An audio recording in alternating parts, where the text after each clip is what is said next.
বাংলাদেশ ব্যাংকের যে রিপোর্ট এটিও সঠিক আছে। আমাদের অন্যান্য সরকারি দপ্তর আমার মনোনয়নপত্র বৈধ হয়েছে। আপনারা জানেন আমাদের বাংলাদেশ বারবার গণতান্ত্রিক পর্যায়ে যাওয়ার সময় আমরা বাধাগ্রস্ত হয়েছি। বর্তমানেও কিন্তু আমরা অন্তর্বর্তীকালীন ইন্টারিম গভর্নমেন্টের আন্ডারে আছি। একটা দেশ যখন গণতন্ত্রের পথে যাত্রা করে তখন তার একটা অপরিহার্য শর্ত হইছে নির্বাচনের মাধ্যমে সে গণতান্ত্রিক রাষ্ট্রে প্রবেশ করে। এখন আগামী 12ই ফেব্রুয়ারি যে নির্বাচন অনুষ্ঠিত হবে, এই নির্বাচনের জন্য আমি বাংলাদেশ জাতীয়তাবাদী দলের পক্ষ থেকে আমি দানিশ শীষের প্রতীক নিয়ে আগামী সংসদ নির্বাচনে ইনশাল্লাহ অংশগ্রহণ করব। এবং ইতিমধ্যে আপনারা জানেন আমি মনোনয়নপত্র জমা দিয়েছিলাম এবং আমার মনোনয়নপত্র যাচাই বাছাই শেষে বৈধতা পেয়েছে। আপনারা জানেন যে গত 17 বছর যাবৎ আমি কসবা আখাউড়ার প্রত্যেকটা গ্রামে গ্রামে আমি সার্বক্ষণিকভাবে সবার সাথে সংশ্লিষ্ট থেকে আমি আমার কার্যক্রম পরিচালনা করে যাচ্ছি এবং তারই ফলাফল স্বরূপ আমাকে বাংলাদেশ জাতীয়তাবাদী দলের পক্ষ থেকে আমাকে মনোনয়ন দেওয়া হয়েছে।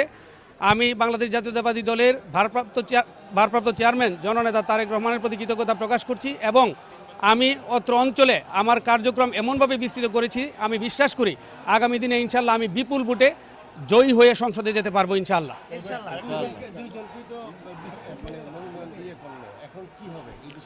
এই বিষয়টা ইনশাল্লাহ কিছুদিনের মধ্যে আগামী 20 তারিখের মধ্যে মার্কা আসবে। মার্কা আসলে তো আপনারা বুঝতে পারবেন। আমি ইনশাল্লাহ শতভাগ আশাবাদী মার্কা আমি পাবো ইনশাল্লাহ। আমার অনুভূতি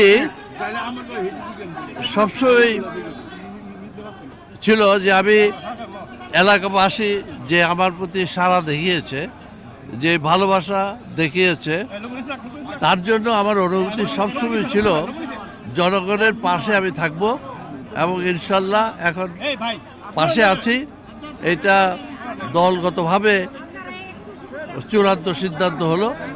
কাজে আশা করি জনগণের আশা আকাঙ্ক্ষা প্রত্যাশা সেটা পূরণ করতে আমি পারবো, এই আশা করি। দুইজনকেই তো মনোনয়ন চূড়ান্ত করছে, সেই ক্ষেত্রে কি হবে? দুইজনে তো চূড়ান্ত করছে এরা, মানে আইনগতভাবে রিটার্নিং অফিসার, এবং যে 2 নম্বর তাকে বলা হয়েছে বিকল্প, অর্থাৎ আমি যদি বাদ পড়তাম তাহলে আরেকজনকে দিতে হতো, সেই হিসেবে দিয়েছে।